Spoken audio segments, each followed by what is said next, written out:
Jay, since you aren't getting a tattoo, this is what I figured. Whenever I asked for it, I thought you could be super supportive, as you usually are, and motivational, and read us some tattoo horror stories. Okay. Here they are.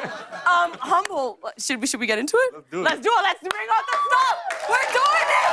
We're doing it. All right, let's do this. We got the stencils on. Jay, start telling us some horror stories. That will be very calming. I did not endorse or promote any of these stories, Okay. just to let you know. All right. Okay. The worst stories are usually when people try to get celebrity faces on their arms. Like this Freddie Mercury tattoo. Oh, wow. I don't know if this tattoo artist has ever seen a human mouth in his life. Wow. Make sure my I don't look like that, sir. Sir. Thus ends the horror tattoo stories. All right, thank you, Jay. Thank you for that. Now, Jay, we're gonna continue the interview while I get chatted here. You are a storyteller that has built up millions of followers, and I feel like you help so many people. You motivate so many people. So, are strangers ever coming up to you and asking for advice? I imagine that happens to you a lot. I think I just have one of those weird faces where, like, everyone tells you their life story the first day they meet you. Like, whether it's a Lyft driver or it's someone at reception or whatever it is, like, everyone's just telling me about their last therapy session. And they don't know who I am. So it's, yeah, I guess. Okay, well, here's the thing. People don't have to approach you randomly on the street now because, congratulations, you have a book, which you worked so hard on right here. Think Like a Monk. It's called Think Like a Monk. Tell us, what can people expect from this book?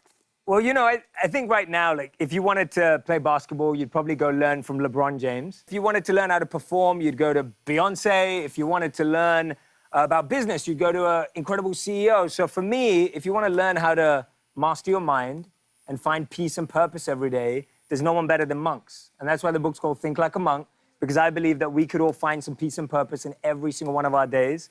And that's why I wrote the book.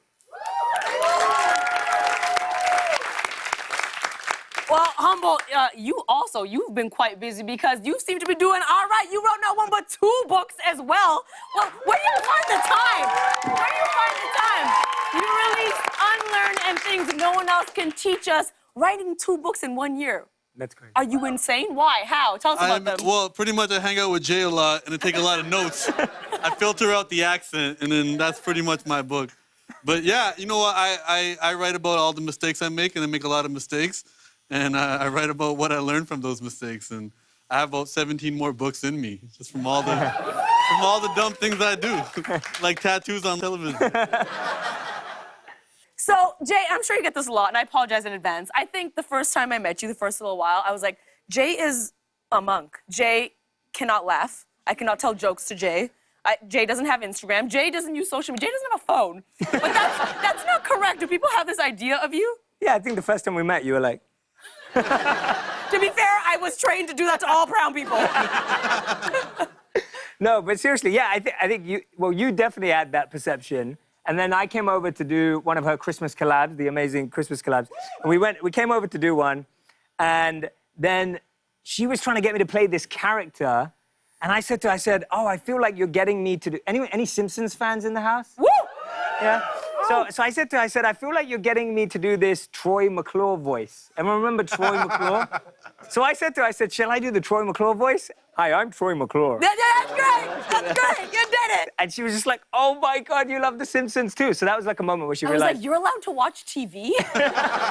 And I He's was like real people. Yeah, not as Monk, but afterwards, or before. And anyway, and then the second one was we were messing around and we were just doing dance moves. And then I did this move, and she was like, where did you learn that? Can you teach me? I'm adding. Mm-hmm. And she goes, can you teach me? And I said, I learned it from B2K. Like, I learned it from Omarion. And she was like, what, you listen to B2K? And then the next thing we know, a couple of months later, we ended up at a B2K concert. And B2K made us wait 4 hours before they came out. Don't skip out on the best detail. Tell them what we wore. Oh, we wore velour, all of us. all velour tracksuits. Every single one of us.